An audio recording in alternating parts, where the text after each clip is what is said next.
Hi, my name's Cheryl Boyle. I'm a coach, a licensed professional counselor, a hypnotist, and a pre and perinatal educator. And today I'm going to start talking with you about disguised imposter syndrome. And this will be the first in the series. So, to begin with, I want to share why this audio exists.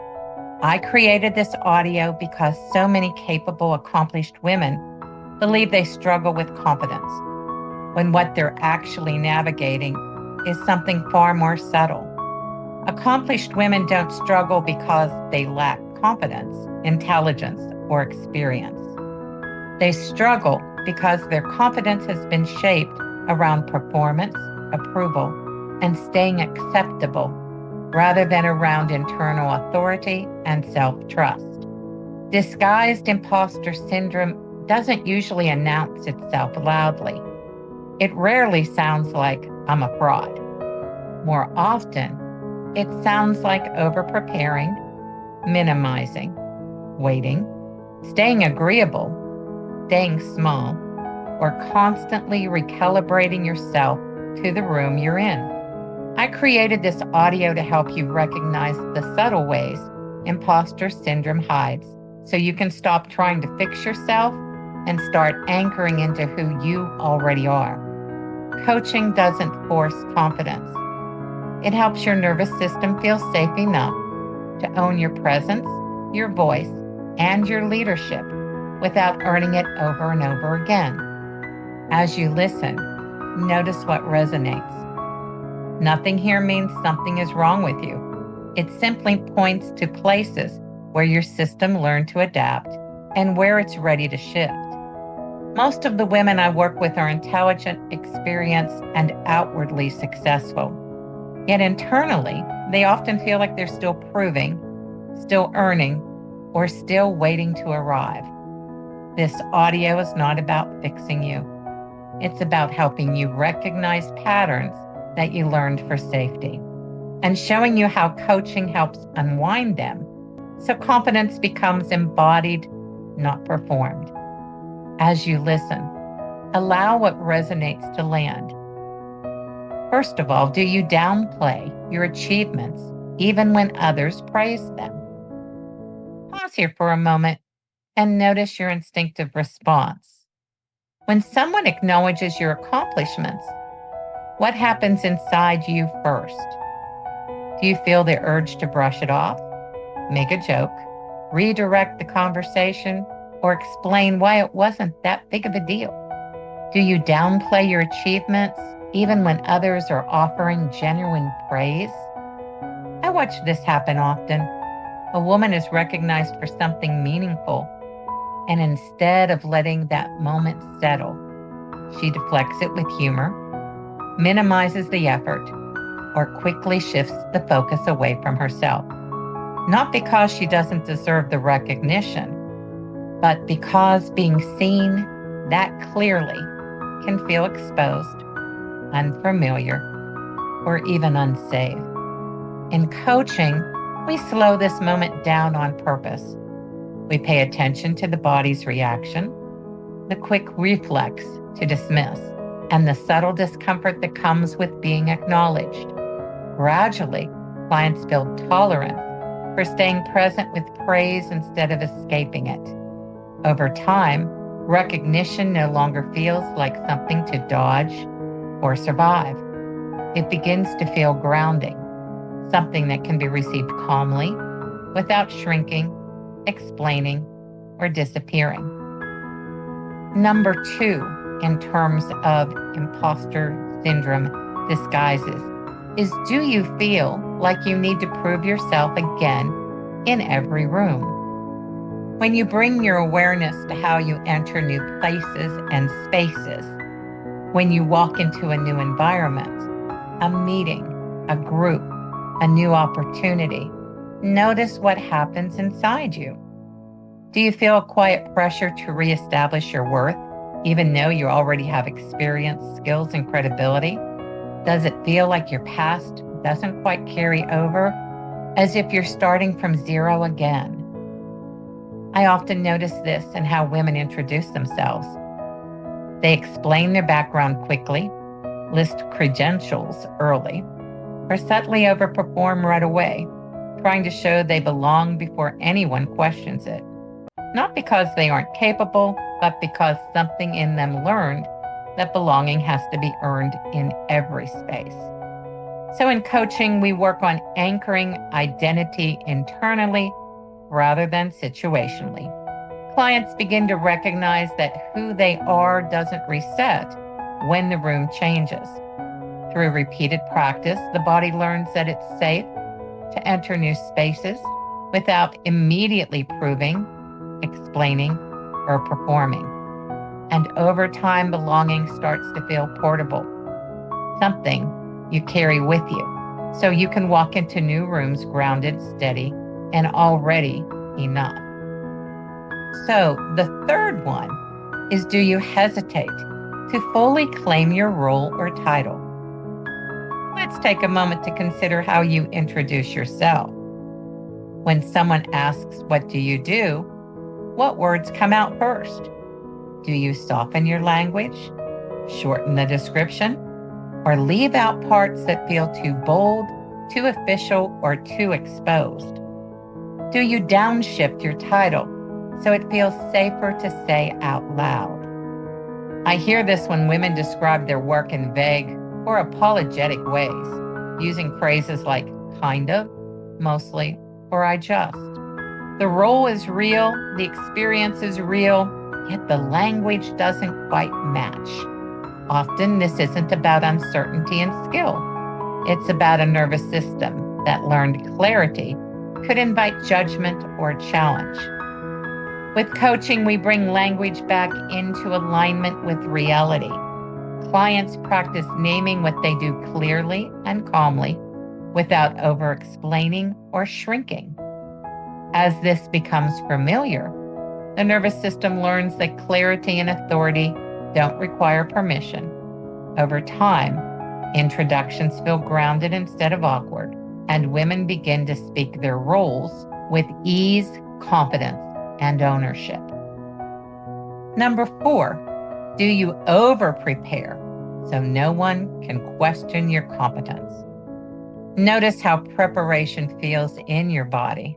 Before a meeting, a presentation, or a decision, do you feel steady and supported, or tight, braced, and on edge? Are you preparing because it helps you feel clear, or because you're trying to protect yourself from being exposed or judged? I frequently hear of women spending hours anticipating every possible question, criticism, or mistake, rehearsing, refining, and double-checking long past what's actually needed. The preparation isn't about excellence anymore. It's about making sure there's no opening for doubt. It can look productive on the outside, but internally, it's exhausting.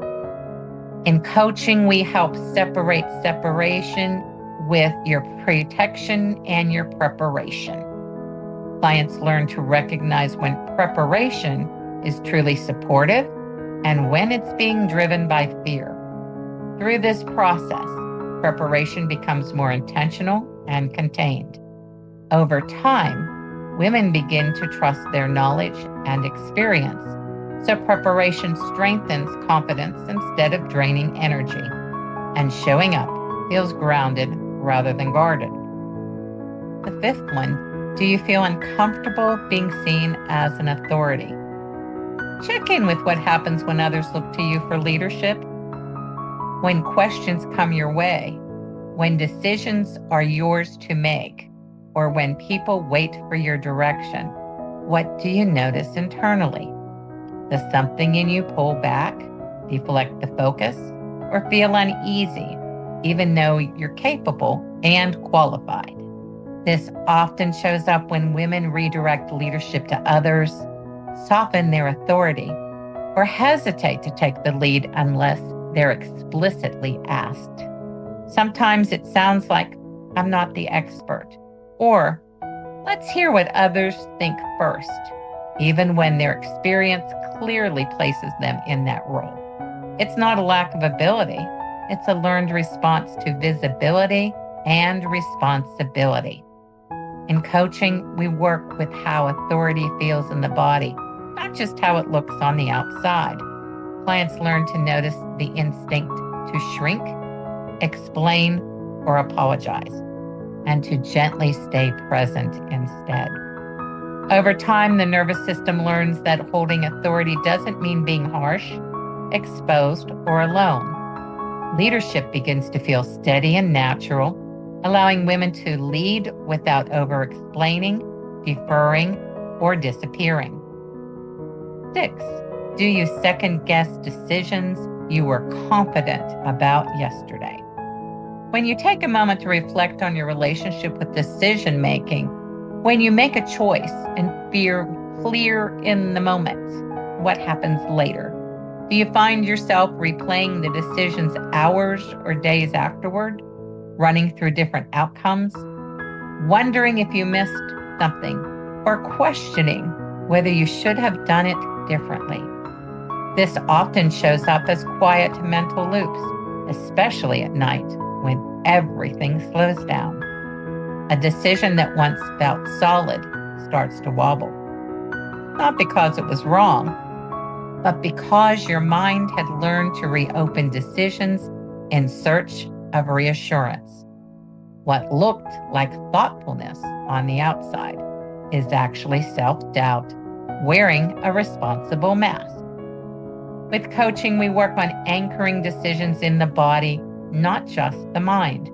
Clients learn to recognize when a decision was made from clarity and when doubt is simply trying to regain control.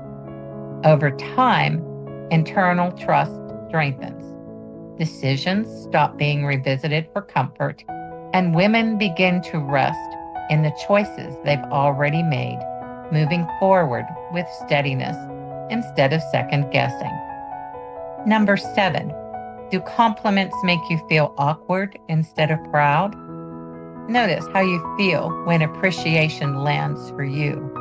When someone offers a compliment, what happens inside your body first? Do you feel warm, or do you tense, laugh it off, or feel suddenly exposed? Does the moment pass before you even realize it was there? This often shows up through quick deflection, a joke, a subject change, a comment that shifts attention away, not because the compliment isn't true, but because receiving it fully can feel unfamiliar or even unsafe. For many women, being seen clearly once carried risk, so appreciation learned to trigger discomfort instead of pride. In coaching, we slow this moment down on purpose. Clients practice staying present when appreciation is offered, without shrinking, redirecting, or explaining it away. Over time, the nervous system learns that receiving doesn't require disappearance. Compliments begin to register, settle, and feel grounded rather than awkward, allowing pride to exist calmly and without apology. 8. Do you wait to feel ready before speaking up or taking action? Bring your attention to moments of hesitation. When an idea comes to you or an opportunity appears, what happens next? Do you pause and tell yourself you just need a little more time, a little more clarity, or a little more confidence before you move? Do you find yourself waiting for a feeling of readiness that never quite arrives?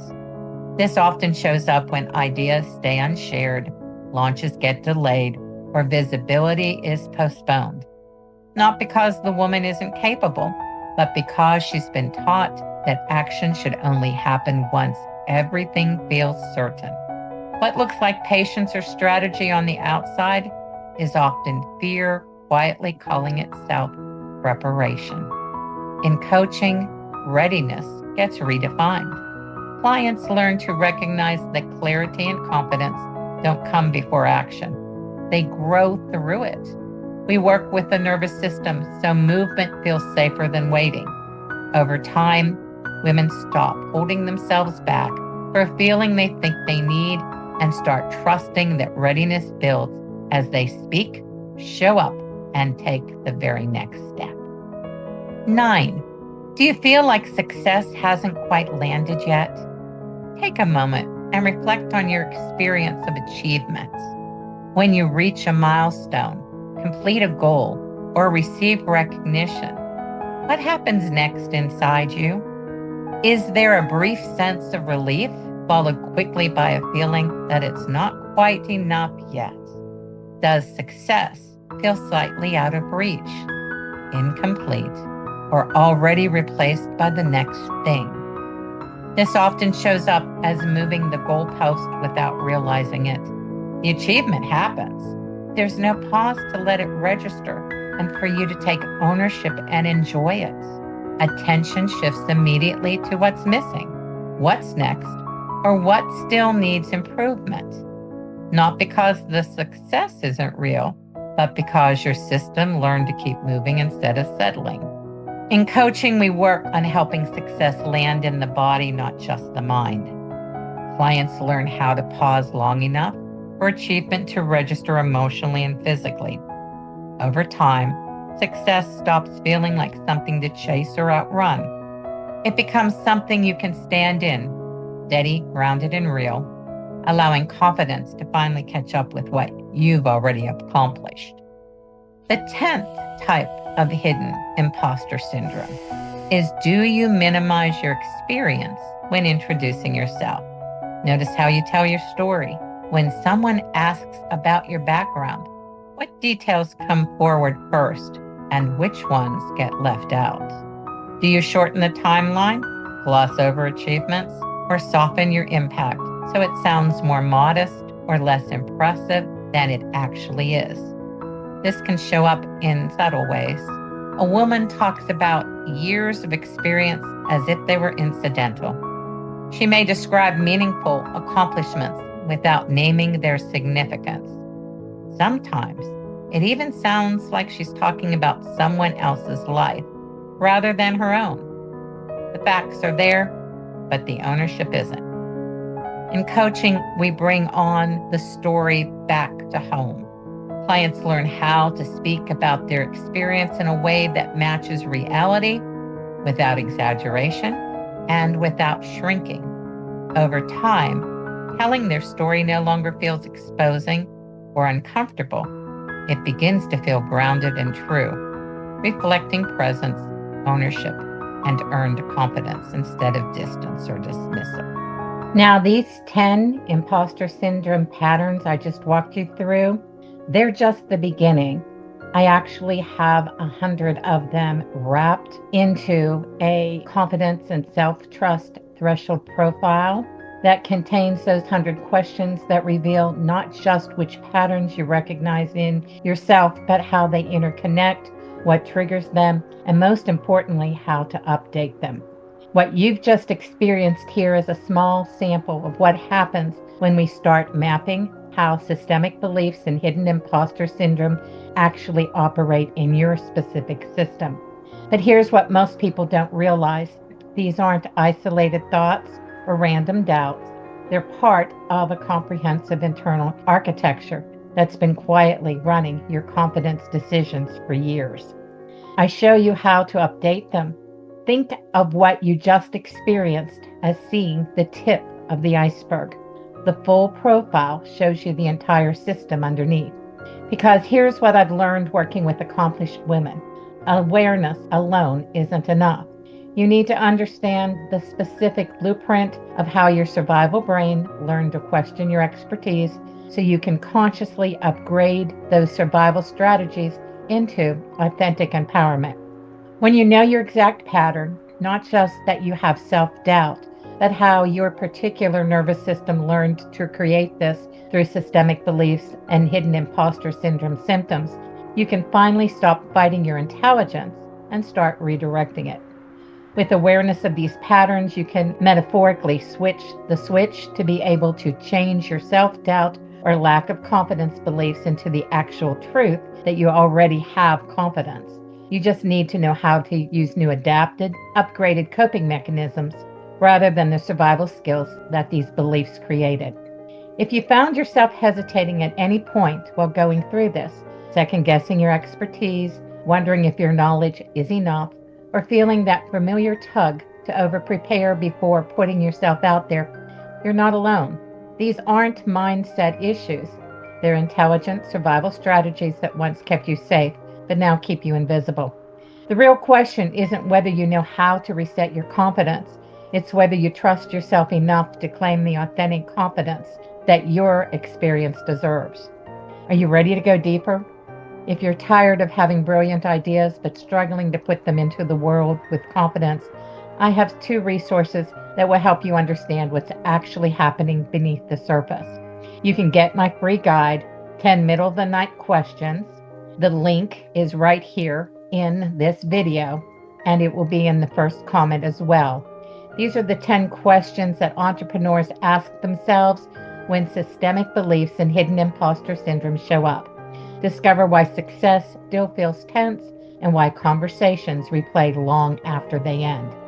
Join me at my free events at anempoweredlady.com/events, where we'll work together on the internal recalibration that turns strategy into sustainable success. Because the best reset in the world won't help you if you're not ready to be seen. Your expertise is real. Your knowledge matters. Now let's make sure your nervous system knows it too. You have everything you need within you. And again, the link is here right in this video as well as in the first comment. Thank you for your time. I look forward to getting to know you better if you're ready to move forward. Have a blessed day. Bye.